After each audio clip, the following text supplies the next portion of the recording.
Hello, good people of YouTube. Mountbatten here, and today I am bringing you, I guess, kind of a review of the Yami's legendary module. So, I'm here in Yami, and this is a very interesting bit of matchmaking.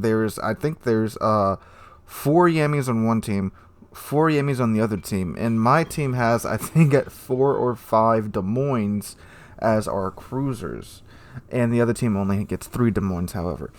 So very interesting matchmaking here. It's mostly Yamis and Des Moines with the occasional odd other battleship or cruiser thrown in there.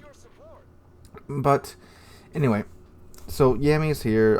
Here's my module build, and well, you look at that for a second. Okay, there we go.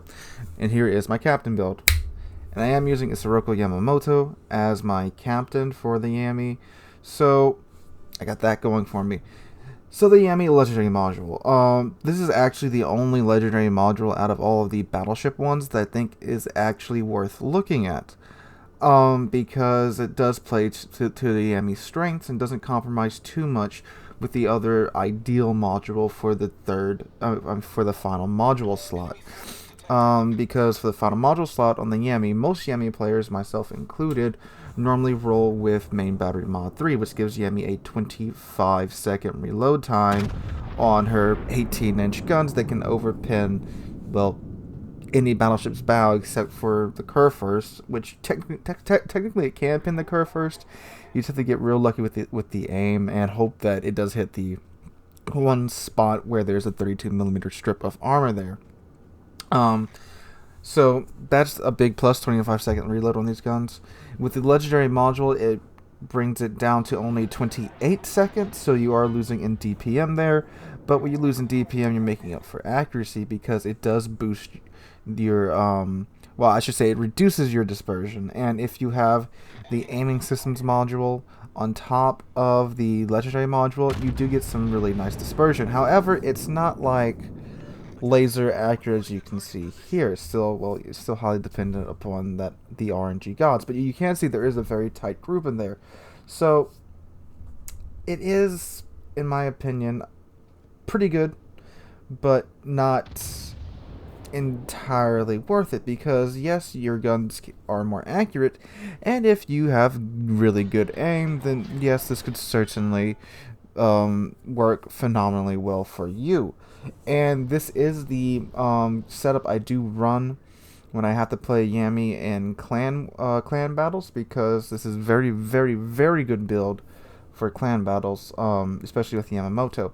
Now, the other big drawback is that it makes your turrets turn at the rate that glaciers move. Now, my turrets aren't as slow because I have Yamamoto on there, and he has an improved MLG turret skill. I know it's not called MLG turrets, but that's just what I call expert marksman, for those of you that don't know. He has an improved expert marksman skill, so they're not as slow, but they're still pretty dang slow. Not to say that without this module they aren't slow.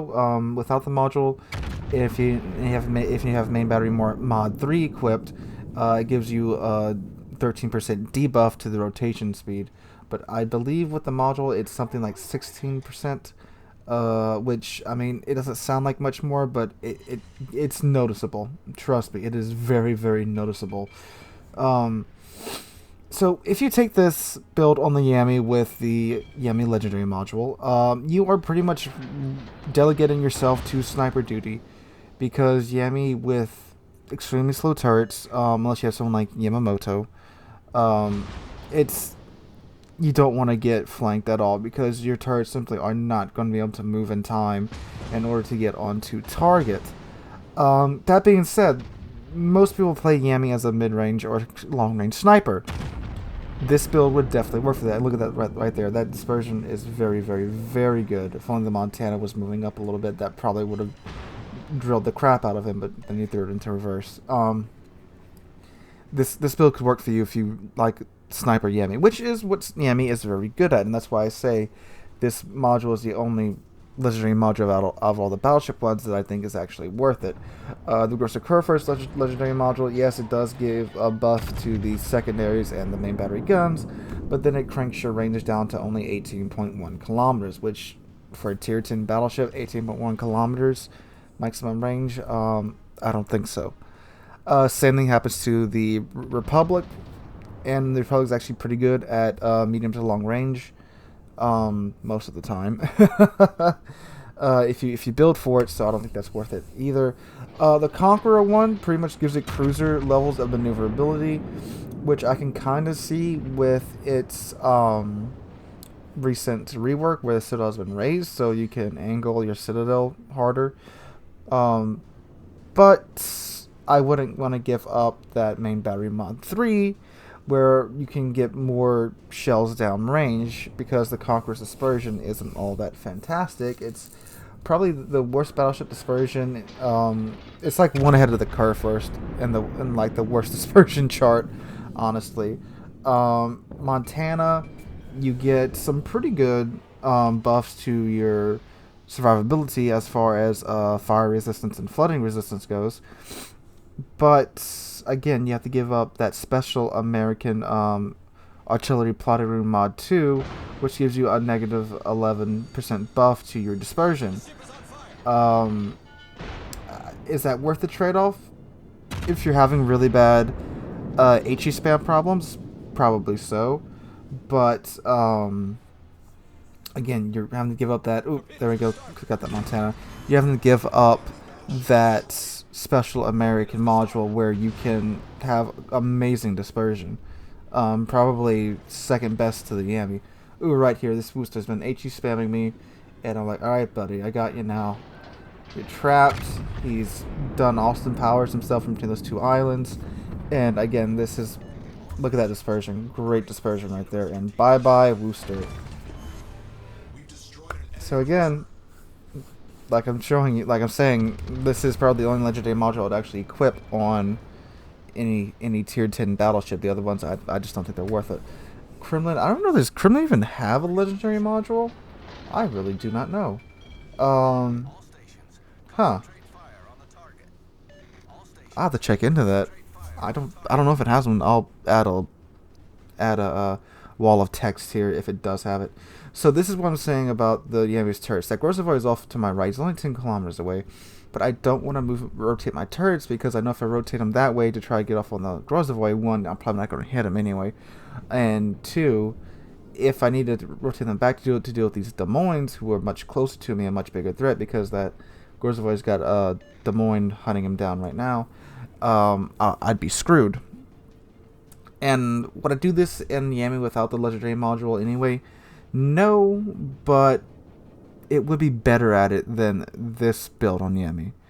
So if you guys get what I'm saying, it would be better at, you know, rotating, taking us out with the Des Moines and rotating back to get on target with the Des Moines. But with this one, with this build, it's not really even an option you can do viably. And oh, but you see, as you see there, Orange just still just shows his head and slaps you in the face and says, "No, you can't have that salvo."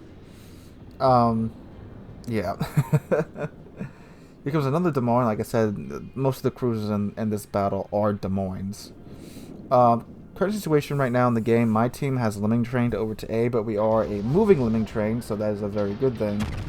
Ooh, much better dispersion there, and ooh, bunch of overpins, 7,400 damage. Most of my team has lemming trained over to the A cap, and we are now rolling down as pretty much a wall of Yamis in Des Moines down to the B cap. There's only 2 Des Moines standing in our way. Well, there's only 1 Des Moines standing in our way. Now, the other one is currently sinking. There are the torpedoes from the Grozavoy. Thankfully, Soviet torpedoes are extremely slow, and I only wind up taking 1. Immediately put that flooding out, and B is wide open for business. So I'm looking over to the C cap and the D cap, trying to see who can take a shot at. And again, there's that wall of Yamis in Des Moines, like the IJN's a wet dream right there. Taking a look at that Zhao, he's getting behind an island for cover. I'm like, okay, well, B's open. I only have to worry about that Grozavoy, who again is being hunted down by that Des Moines in the background. So no worries. And again, I know I said you should stay back with this build, and look at me, I'm the leading ship in this charge. Just go figure. It's my playstyle with battleships. I'm really aggressive. And then, hello, Kremlin. Ah, I was showing a bit too much skirt to that Kremlin, and now I'm closing the door on him. And ooh, hit his bow where that he's got that Soviet strip of armor on his bow, and it bounces. So the Kremlin, again, his bow armor, he's got that strip just like the Moskva that goes up the side. I think it's like 50 something millimeter or 60 millimeter. And Monty and Yami cannot pin that, so you have to hit his upper bow. That's what I'm trying to do.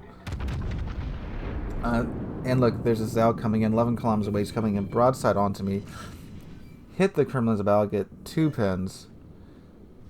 Zao's coming flying through right now, so I'm waiting for him. And the Roseway has been radared, but it does have that 6-second delay, so I can't see him. There he is. But again, that Des Moines and other Yami are on him right now.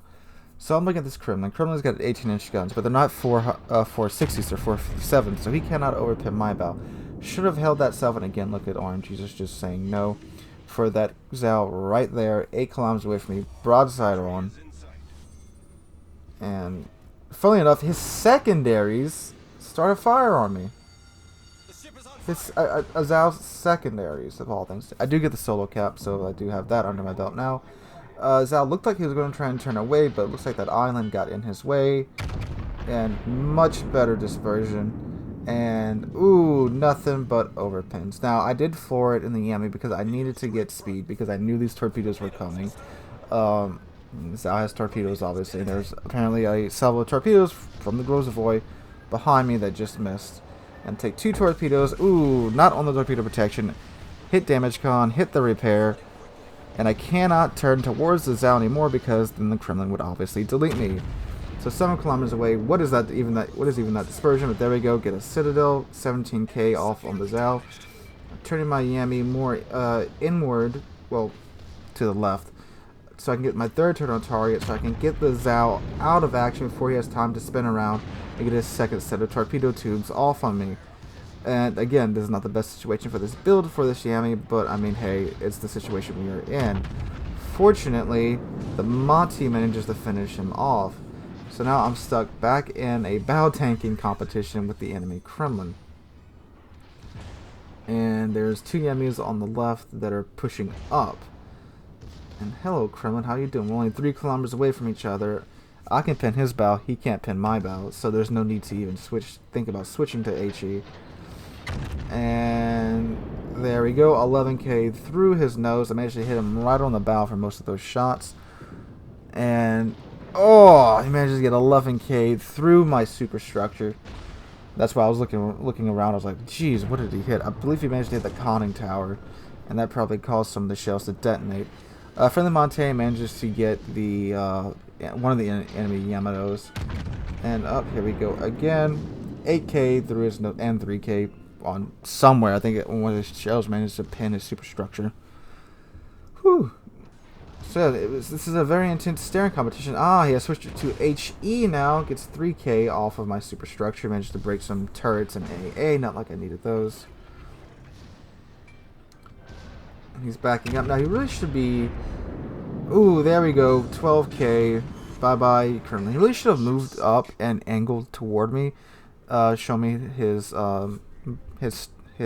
side armor. That would have been a much better way to bounce my shells rather than going bow on. It's a bit riskier maneuver, but I mean, when you're facing a Yami, you know you can't bow tank him unless you're in a curve first. Even in a curve first, if he manages to hit you in the right spot, he can still pin your bow. Anyway, so I find this broadside Yami just chilling here. I'm like, oh, well, why not? So at 30,000 health, it was perfect broadside. Dispersion is not that great, but I get 25k off of him anyway, with a Citadel and a couple of pins. So yeah, that's what a legendary module Yami is like. It probably shouldn't be played anywhere near that close, but that's what happens when you get up close in it. Jeez. So 179,000 damage done. 3 ships sunk. Number 1 in the team. 2,619 base XP. 22 defense ribbons. For my secondaries hitting that Kremlin so much. But yeah, Yami, the only ship I would really recommend, the only battleship I would really recommend you using the legendary modules on. The rest, I don't think are worth it. And even the Yami's one, for my playstyle, I mean, you guys saw I like to play Yami up close. I prefer the DPM because once you get to about 10, 11-ish kilometers away, Yami's dispersion isn't that great, so I go with the DPM over the dispersion anyway. But anyway, guys, hope you enjoyed that game. I hope this helped you decide if you want to grind for the legendary modules, although I'm pretty sure most of you should have them by now. They've been out for so long, and honestly just get them just by playing the ship. So I hope this helped you make that decision. Anyway, I hope you're having a wonderful Tuesday, and if you like the video, drop a like, leave a comment, and subscribe. We're on our way to 4,000 subscribers, and we're getting extremely close to that goal, and I cannot thank you guys enough for that. So anyway, I hope you're having a wonderful day, and I hope to see all you guys in the next one.